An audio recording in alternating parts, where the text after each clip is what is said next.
नमस्कार दोस्तों, आज हम अपने इस वीडियो में समाकलन पर चर्चा करने जा रहे हैं। दोस्तों, ये जो समाकलन है ये हमें उस फलन को प्राप्त करने की विधि होती है जिस फलन का समाकलन किया गया होता है। जैसे हम मान लिया दोस्तों, यहाँ दो फलन मान लेते हैं। एक फलन f(x) है और इस फलन का अवकलन किया गया है और हमें अवकलन के बाद यहाँ जो फलन मिल रहा है वो f'(x) है। अवकलन के बाद दोस्तों हमें जो फलन मिला है वो कौन सा है? वो f'(x) है। अब यदि हम इस f'(x) से दोबारा f(x) को प्राप्त करना चाहें, मतलब उसी ही फलन को प्राप्त करें जिसका हमें क्या मिला है? अवकलन हो गया है। मतलब जिस फलन का हम वही फलन प्राप्त करना चाहें तो हमें f'(x) का समाकलन करना होगा। तो दोस्तों, जो समाकलन है वो अवकलन की ही एक प्रतिलोम प्रक्रिया हो गई। यदि मान लिया ये जो f(x) है, यहाँ से f'(x) हमें अवकलन के बाद मिल रहा है, ठीक है ना, ये अवकलन के बाद मिल रहा है हमें f'(x), तो f'(x) का हम यदि समाकलन करें तो हमें वही फलन मिलना चाहिए जिसका कि अवकलन हो गया है। अब समाकलन को हम लिखेंगे कैसे दोस्तों? कि जैसे ये है f'(x) और हमें इसका समाकलन करना है, तो इसको ऐसे लिखा जाएगा f'(x) और यहाँ समाकलन का निशान लगा देंगे और फिर इसका जिसके सापेक्ष हमें समाकलन करना है, जैसे x के सापेक्ष करना है तो हम क्या लिखेंगे यहाँ? dx। y के सापेक्ष करना होता है तो लिख देते dy। z के सापेक्ष, l के सापेक्ष, किसी की भी सापेक्ष करना हो उसका अल्पांश मान मतलब dx यहाँ लिख दिया जाता है। इसका जब समाकलन करेंगे तो हमें समाकलन के बाद दोस्तों वही फलन मिलेगा यहाँ जिसका कि अवकलन किया था f(x). और साथ में ही दोस्तों यहाँ एक नियतांक काम में लेते हैं c। ये जो नियतांक है ये समाकलन नियतांक कहलाता है। इस नियतांक को हम दोस्तों समाकलन नियतांक कहते हैं।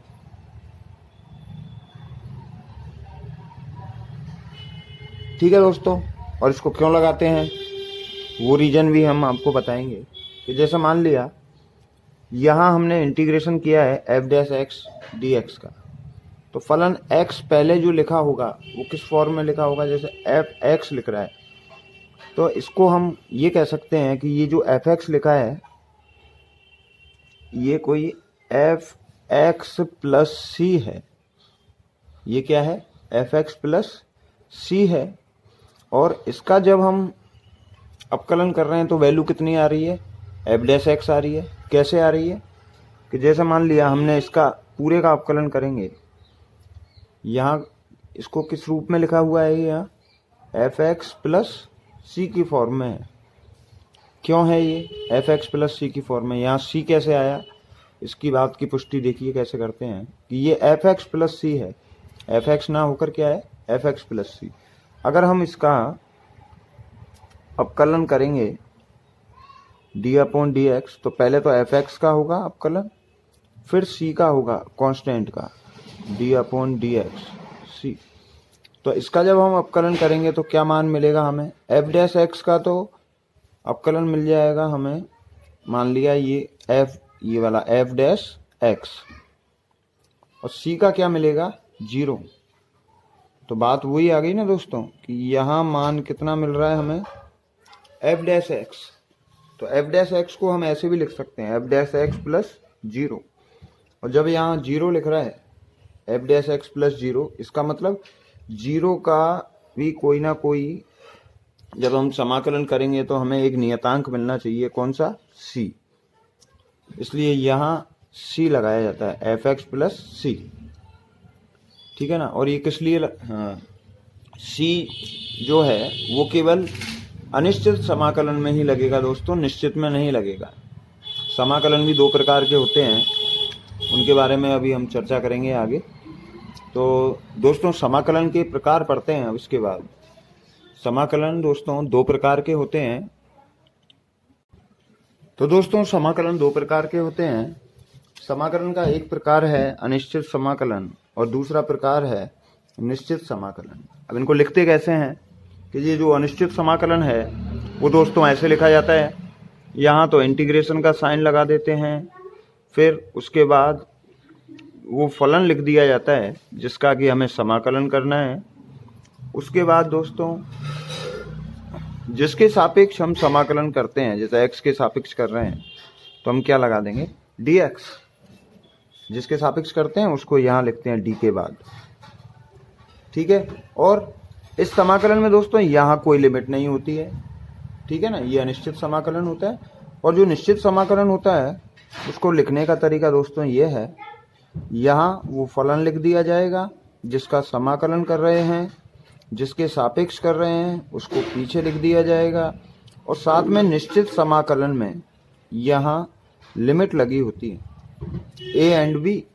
ये a जो है वो लोअर लिमिट होती है, जो b है वो अपर लिमिट होती है, ठीक है दोस्तों।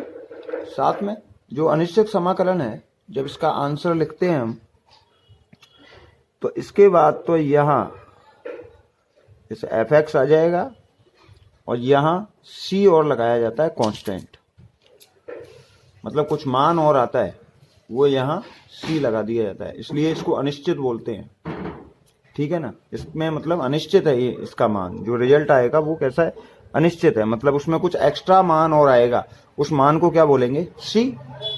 लेकिन जो निश्चित समाकलन है वो केवल दो वैल्यूओं के बीच में है, a टू b, ठीक है ना। कहाँ से कहाँ तक है, a टू b, तो इसकी वैल्यू तो फिक्स है, इसलिए यहाँ इसका जो आंसर है वो केवल क्या आएगा, fx। fx नहीं, इसको ऐसे भी ऐसे लिखा जाएगा, fx क्या आएगा, पहले तो ऐसे f भी लिखा जाएगा इसकी वैल्यू को, यहाँ x की जगह वैल्यू पुट करी जाएगी b वेरिएबल की जगह, अपर लिमिट, और फिर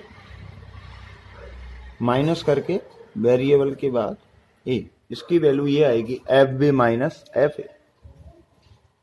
ठीक है। तो ये निश्चित समाकलन है दोस्तों, और ये कौन सा हो गया, ये अनिश्चित समाकलन। ये समाकलन के दो प्रकार हो गए।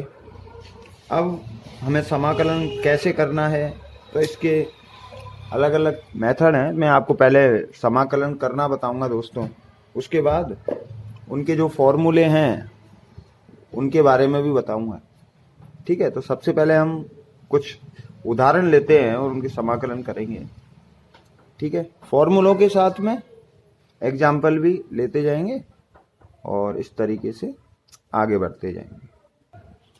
जैसे दोस्तों हम बात करते हैं, जैसे हम x की पावर n का मान लिया, समाकलन कर रहे हैं, कोई फलन हमें दे रखा है, मान लिया x की पावर n है, कोई फलन दिया है जैसे मान लिया x की पावर n, और इसका हमें समाकलन करना है, तो इसको हम कैसे लिखेंगे दोस्तों, इसको लिखा जाएगा दोस्तों x की पावर n, यहाँ वो फलन लिख दिया जाएगा जिसका हम समाकलन कर रहे हैं और जिसके सापेक्ष लिख रहे हैं वो लिख दिया जाएगा।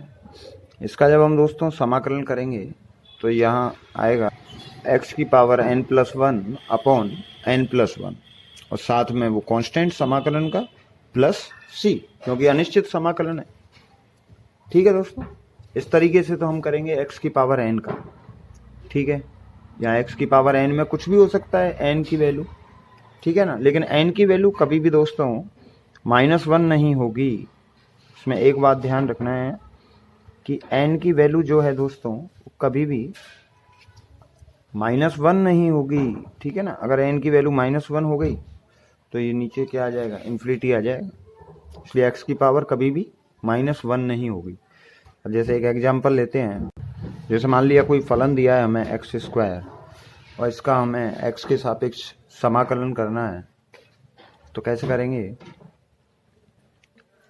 यहाँ x² को लिख दिया जाएगा, फॉर्मूला यही लगेगा x की पावर n+1। यहाँ x की यहाँ n की जगह कितनी वैल्यू है, 2 है, ठीक है ना। तो यहाँ लिखा जाएगा x की पावर n+1 मतलब 2 + 1 अपॉन फिर नीचे n+1 2 + 1 प्लस c, इस तरीके से लिख देंगे।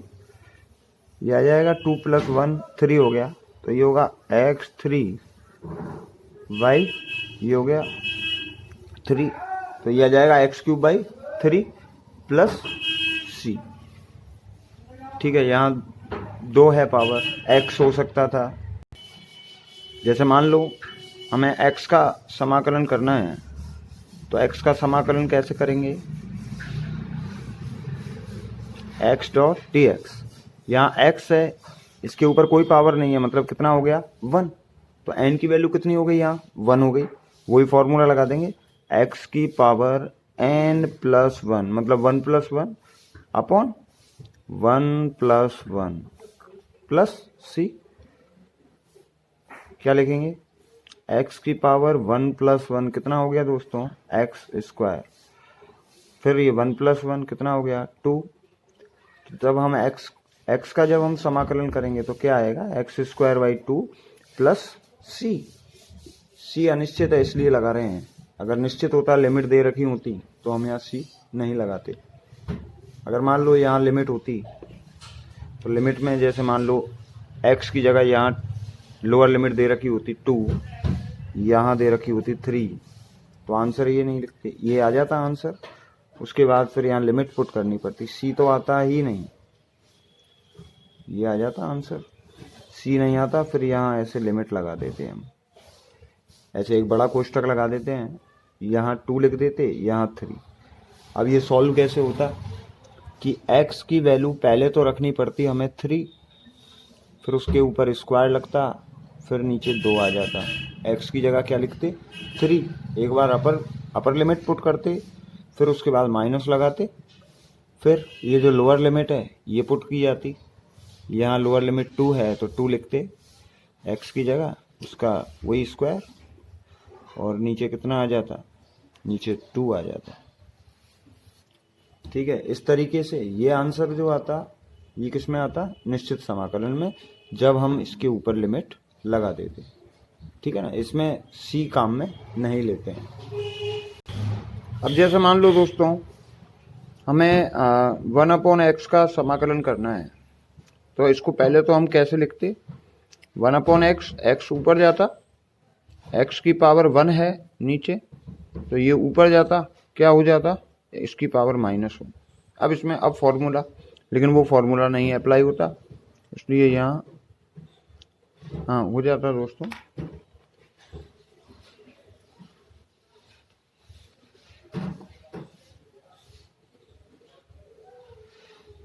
इसको लिख सकते हैं हम x की पावर -1।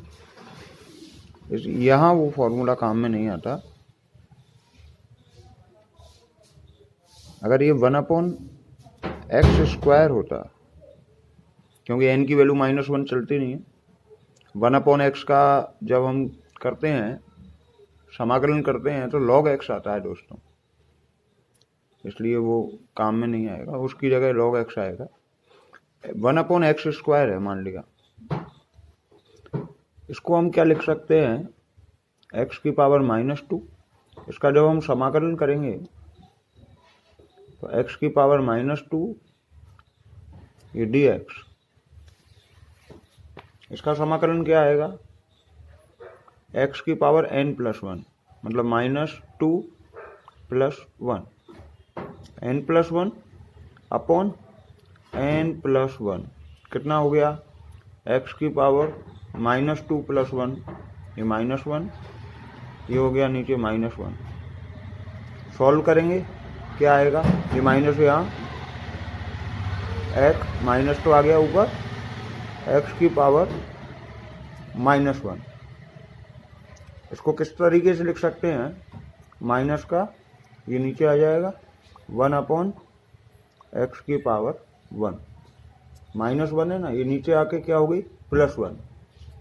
तो x की 1/x स्क्वायर का समाकलन क्या आना चाहिए, माइनस का 1/x प्लस c, क्योंकि अनिश्चित समाकलन है इसलिए c लगाना ना भूलें। नमस्कार दोस्तों, कुछ और फॉर्मूले मान लो, इनको यहाँ कुछ फलन है जिनके हमें समाकलन लिखने हैं। ये sin x dx है, इसका समाकलन लिखा जाता है दोस्तों -cos x प्लस c। ठीक है दोस्तों, इसका समाकलन आएगा -cos x plus c। cos x cos x का है समाकलन x के सापेक्ष, इसका लिखा जाता है दोस्तों sin x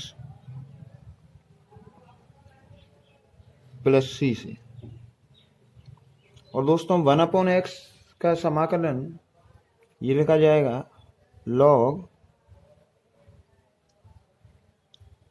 x प्लस सी। इसका समाकलन लिखा जाता है दोस्तों log x प्लस सी। और जो e की पावर x का समाकलन है दोस्तों वो e की पावर x प्लस सी लिखा जाएगा।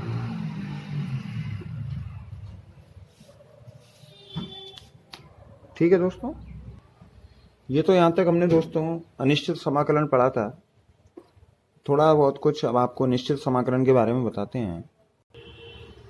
दोस्तों निश्चित समाकलन को प्रदर्शित कैसे करते हैं कि ये तो वो फलन हो गया जिसका हमें समाकलन करना है, और मान लिया इसकी लिमिट दे रखी है हमें a to b, ये लिमिट दे रखी है a to b।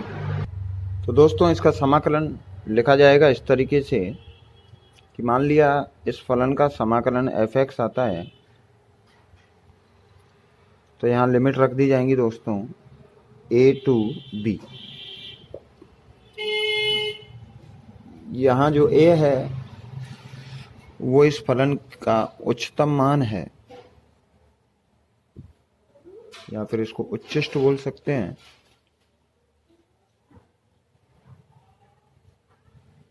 उच्चिष्ट मान।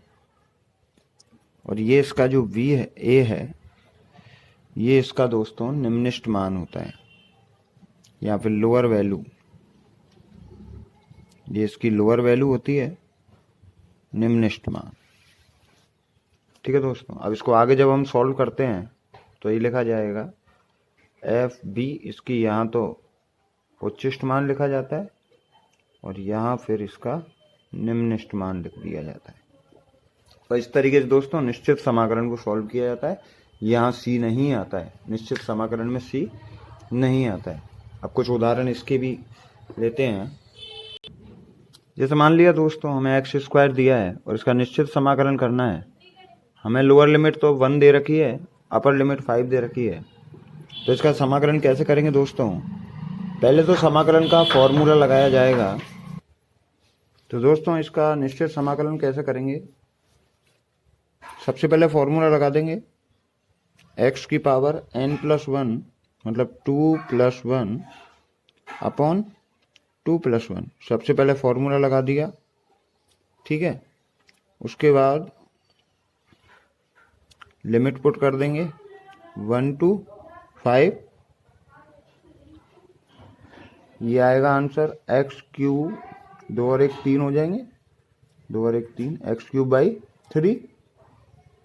लिमिट रख देंगे 1 to 5। इसको जब सॉल्व करेंगे तो x की जगह पहले तो दोस्तों अपर लिमिट रखनी पड़ेगी, मतलब 5। उसके ऊपर फिर वही 3 घात अपॉन 3। फिर लोअर लिमिट रख देंगे x³/3। इसका आंसर ये आएगा दोस्तों। इसको आगे और सॉल्व कर लेंगे, 5 की पावर 3 को सॉल्व कर लेंगे। कितना आएगा? 125 अपॉन 3 माइनस 1/3। तो आंसर आएगा दोस्तों इसका 124/3। इस तरीके से हम निश्चित समाकलन को सॉल्व करेंगे। अब दोस्तों हमने समाकलन निकालना करना तो हमने सीख लिया। समाकलन करते क्यों हैं उसके पीछे भी कई उपयोग हैं उसके समाकलन के। और जो समाकलन के जो सूत्र हैं वो दोस्तों मैं इसी वीडियो में दे दूंगा बाद में, वो आप देख सकते हो, कहीं भी मिल सकते हैं समाकलन के फॉर्मूले। नेट पे सर्च करोगे आपको समाकलन के काफ़ी सारे फॉर्मूले आ जाएंगे। तो दोस्तों हम अब समाकलन के बाद बात करते हैं समाकलन के ज्यामितीय अर्थ के बारे में, कि समाकलन का उपयोग कहाँ कहाँ होता है। ठीक है, तो उसमें पहला उपयोग है अपना, वो है जो भी वक्र होता है उसके अंतर्गत जो क्षेत्रफल हमें निकालना होता है उसको निकालने के लिए भी हम समाकलन का उपयोग करते हैं। जैसे मान लीजिए यहाँ कोई एक ये वक्र दिया गया है, जैसे मान लीजिए ये कोई वक्र दिया गया है, यहाँ तो जो भी x का मान है वो x का मान है यहाँ, और इस अक्ष पर कोई भी y का मान है, ठीक है ना। और ये वक्र जो है उसकी वैल्यू मान लो हमें इस तरीके से दे रखी है, कोई फलन दिया है y is equal to F X, और ये इस फलन का क्या है, ये एक वक्र है, ठीक है। और हमें इस वक्र का क्षेत्रफल निकालना है, मतलब इसके बीच में हम ये मान लेते हैं x इज इक्वल टू ए, यहाँ x अक्ष पर ये तो a मान है, और ये x इज इक्वल टू क्या है, b है, ठीक है ना। x is equal to a है और ये b है। a से b के बीच में ये जो वक्र है, हमें मान लिया इसका क्षेत्रफल निकालना है, तो यहाँ हम समाकलन का ही उपयोग करते हैं क्षेत्रफल निकालने के लिए। हम क्या करेंगे कि यहाँ जो फलन है वो ये कह रहा है कि जो y का मान है वो x पे डिपेंड कर रहा है, मतलब x के रेस्पेक्ट में चेंज हो रहा है। किसका मान, y का मान, ठीक है। x बराबर a पर ये y का मान है, और x बराबर b पर ये किसका मान है, y का, ठीक है। y का मान आप देख सकते हो, यहाँ से जो भी आप परपेंडिकुलर खींचोगे इस तरीके से लंब डालोगे यहाँ, तो ये y का मान आ जाएगा x बराबर a पर, और यहाँ से एक लंब डाल दोगे y पर, तो ये भी किसका मान आ जाएगा, y का मान आ जाएगा x बराबर a पर और b पर। अब हमें क्षेत्रफल निकालना है इस फलन का, तो हम क्या करेंगे, इसका इंटीग्रेशन करेंगे। जो फलन दिया है एफ एक्स, उसका इंटीग्रेशन करेंगे, समाकलन करेंगे, किसके सापेक्ष करेंगे, x के सापेक्ष, ठीक है। ये इसका जो क्षेत्रफल होगा इस वक्र का, उसके बराबर होगा ये मान, एरिया ऑफ कर्व। यहाँ लिमिट लगा देंगे x की, a से और कहाँ तक है, b तक। इस तरीके से समाकलन के ऊपर लिमिट लगा देंगे a से b तक, जहाँ तक हमें मान ज्ञात करना है, ठीक है। इसका जो मान आएगा वो हम ये मान लेंगे, ये एफ डैश एक्स है मान लिया फलन, तो इसका मान क्या आ जाता है, एफ एक्स। यहाँ लिमिट रख देंगे a टू b। क्षेत्रफल कितना निकल कर आ जाएगा, क्षेत्रफल आ जाएगा दोस्तों F V minus F A. ये किसका क्षेत्रफल होगा, इस वक्र का। F V minus F A ये इस छायांकित भाग का क्या हो जाएगा, क्षेत्रफल होगा। तो दोस्तों इस तरीके से हम कोई भी वक्र है उसका क्षेत्रफल निकाल सकते हैं, लेकिन यहाँ लिमिट कैसी लेंगे, जो वेरिएबल की लिमिट हमें दे रखी है वो ही लेंगे, ठीक है दोस्तों। इस तरीके से समाकलन का उपयोग करके कोई भी वक्र है उसका क्षेत्रफल हम कैलकुलेट कर सकते हैं। दोस्तों समाकलन के दूसरे उपयोग की बात करते हैं। इसमें हम अल्प गणना से बृहद गणना ज्ञात करने में समाकलन का उपयोग बताएंगे। जैसे दोस्तों मान लिया कोई भी कण है और वो A से B स्थिति तक जा रहा है, ठीक है ना। और ये जो टोटल जो उसका पथ है उसकी कोई भी दूरी दे रखी है हमें, ठीक है ना। और ये जो पूरा पथ है